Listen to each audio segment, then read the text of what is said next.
السلام عليكم، ازيكم حبايب قلبي؟ عاملين ايه؟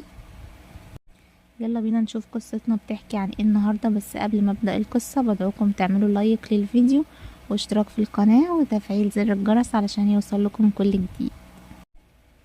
اشتريت انا وجوزي شقه مسكونه بسبب سعرها الرخيص، واللي حصل لي بعد كده كان صدمه. كنت ساكنه في بيت عيله، وزي ما انتوا عارفين طبعا بيوت العيله والمشاكل اللي مش بتخلص. كنت كل يوم اعمل مشكلة مع جوزي بسبب حماتي ومعاملتها الوحشة ليا. وكنت كل يوم اقوله انا زهقت بقى من كتر المشاكل، انا من حقي يبقى ليا شقة لوحدي. وكان رده دايما انه امكانياته ما تسمحش انه يشتري شقة بره. وفي يوم كنت بقلب على الفيسبوك لقيت شقة مفروشة فرش تحفة ومساحتها كبيرة جدا. دخلت كلمت الشخص اللي عارض الشقة، قلتله من فضلك ممكن اعرف سعر الشقة؟ قال لي مساحتها 120 متر و250,000 جنيه سعر نهائي، وكمان بالعفش. اتصدمت من سعرها وفرحت جدا، وكلمت جوزي وقلتله على سعرها. قال لي انتي بتهزري؟ ازاي شقة بالسعر ده؟ دي اقل شقة النهاردة ب1,000,000 جنيه. قلتله بقولك ايه، فرصة وجات لحد عندنا، انا هبيع ذهبي ونشتريها. وفعلا رحنا اتفرجنا على الشقة، وكانت مساحتها كبيرة جدا والعفش اللي فيها تحفة. قلت لجوزي الشقة دي خلاص بتاعتنا، انا همضي مع الراجل النهاردة. قال لي اصبري طيب، وقلت له لا مش هصبر. وفعلا جبت المحامي وكتبنا العقد في نفس اليوم. رحت جبت هدومي وهدوم جوزي وبنتي وقعدنا في الشقة وقفلنا شقتنا. واخيرا بقى قلت هرتاح من المشاكل. تاني يوم جوزي كان راجع من الشغل، واتغديت انا وهو وبنتنا، وقمت علشان اغسل الاطباق بتاعه الغدا. لقيت طبق من الاطباق وقع لوحده، مع العلم ان الرخامة ليها حواف. ما خدتش في بالي، قلت اكيد اتزحلق وكبرت دماغي. بعدها طبق تاني اتكسر بنفس الطريقة، كبرت دماغي برضو وقلت ممكن الصابون زحلق الاطباق عادي يعني. وفي يوم كنت نازلة انا وبنتي اشتري حاجات من السوبر ماركت، لقيت جارتي اللي تحتي بتفتح باب شقتها عشان تحط الزبالة برا قدام الباب. بقولها السلام عليكم، انا جارتكم من الجديدة. ولسه هكمل كلامي قفلت الباب في وشي ودخلت تجري. استغربت من رد فعلها، قلت ايه قلة الذوق دي؟ خليني في حالي احسن، شكل الجيران هنا مش بيحبوا يتعاملوا مع حد. ودخلت السوبر ماركت ولقيت واحدة بتتكلم مع صاحبتها وبتقول لها يا عيني عليها، دي اللي خدت الشقة المسكونة. اتجمدت مكاني ولقيت نفسي رايحة ناحيتها وبقول لها شقة ايه اللي مسكونة؟ قالت لي ايه ده، انتي ما تعرفيش ان كذا حد سكن في الشقة بتاعتك دي، وكلهم ما كانوش بيكملوا يومين ويسيبوا الشقة.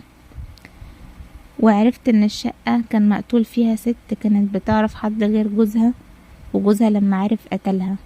اتكلمت مع جوزي وقلت له كل اللي حصل، وقلت له انا خايفه، انا عايزه ارجع شقتنا. قال لي بقولك ايه، بطلي تخاريف، مفيش حاجه اسمها اشباح وعفاريت والكلام الفارغ ده.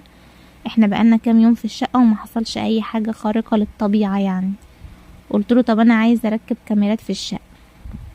وفعلا ركبت كاميرات في الشقه، كنت كل يوم براجع تسجيلات اليوم اللي قبله. وفي يوم خرجت انا وجوزي وبنتي نشتري حاجات ونتمشى شويه وفسح بنتي. ولما رجعنا لقيت البيت كله مقلوب، حتى السرير مقلوب بشكل مش طبيعي، والمراوح مكسورة. قلت له شفت اني كان عندي حق، انا عايزة اسيب الشقة دي فورا. وكنت مرعوبة جدا وبنتي كانت مرعوبة. جوزي قال لي ايه الكلام الفارغ ده، معقول العفاريت هي اللي هتعمل كل ده؟ اكيد في حد غيرنا معاه مفتاح للشقة دي وهو اللي عمل كده، او حد كان بيحاول يسرق الشقة. جريت على اللابتوب وراجعت تسجيل الكاميرات، والصدمة لما لقيت الابواب بتتفتح لوحدها والعفش بيتحرك لوحده. صرخت بصوت عالي وقلت له شايف؟ جوزي للأسف برضو كان رافض يستوعب، وكان مصمم ان اكيد في حاجة غلط ومفيش حاجة اسمها عفاريت. واضطرنا اننا نحاول نتأقلم وننسى اللي حصل. وفي يوم كنا نايمين وكنت نقلة لبنتي سريرها معانا في نفس الأوضة بتاعتنا، عشان كانت بتخاف تنام لوحدها. كانت زينة بنتي عندها 5 سنين. كنت نايمة أنا وبنتي وجوزي، وفجأة لقيت حاجة عضتني في رجلي. قمت من النوم مفزوعة وبصرخ بصوت عالي، وكنت ماسكة رجلي. بنتي وجوزي قاموا على صوتي يشوفوا وانا بصرخ ليه. قلت لهم في حاجة قرصتني في رجلي. جوزي بص على رجلي لقاها بتنزل دم. قام جاب قطن وبتدين وعقم الجرح، وقال لي ممكن يكون فار هو اللي عضك، نامي ودلوقتي ارتاحي وبكرة هجيب سم للفئران. نمت وصحيت الصبح ببص على رجلي، لقيتها متضخمة جدا وشكلها مرعب ولونها ازرق. صرخت بأعلى صوت عندي، ولقيت جوزي جاي يجري ويشوف مالي. لقى منظر رجلي مرعب، اتصدم وقال لي اللي حصل لرجلك. قلت له عايزه اشرب ميه، وشربت ازازتين ميه كاملين. شديت الكوفرت عليا وكنت بردانه مع اننا كنا في الصيف. جوزي قال لي برعب ما تقلقيش، هتصل بالدكتور حالا. وراح كلم دكتور معانا في نفس المنطقه. الدكتور قال له اسف، انا مستحيل ادخل الشقه دي، وقفل السكه. ولسه جوزي هيتحرك وينزل يجيب دكتور، وبيقول لبنتي ما تتحركيش من هنا يا زينة، انا هجيب دكتور وارجع مش هتأخر. ولسه هيتحرك سمع صوت الأوضة بيتفتح. كنت طالعة وماسكة سكينة وبحاول اقتل بنتي. جوزي اتصدم وقال لي مروة سيبي السكينة دي علشان خاطري، دي زينة بنتنا يا حبيبتي، انتي مستحيل تأذيها صح. بصيت له وضربته قلم لدرجة انه وقع بعيد من شدة الألم. ما كنتش انا اللي بعمل كل ده، ولا كنت واعية. قربت من بنتي وكنت هقتلها، وبنتي من الرعب صرخت واغمى عليها. لكن البواب طلع وكان معاه 4 أشخاص. كانوا 5 أشخاص بيحاولوا يسيطروا عليا وساعدوا جوزي وبنتي يخرجوا من الشقة. وخرجنا من الشقة الملعونة، ومر أكتر من سنة ولحد الآن ولا أنا ولا بنتي ولا جوزي عارفين نتخطى اللي حصل. وبالتحديد أنا لحد الآن بتعالج نفسيا ومش قادرة أتعافى بشكل كامل.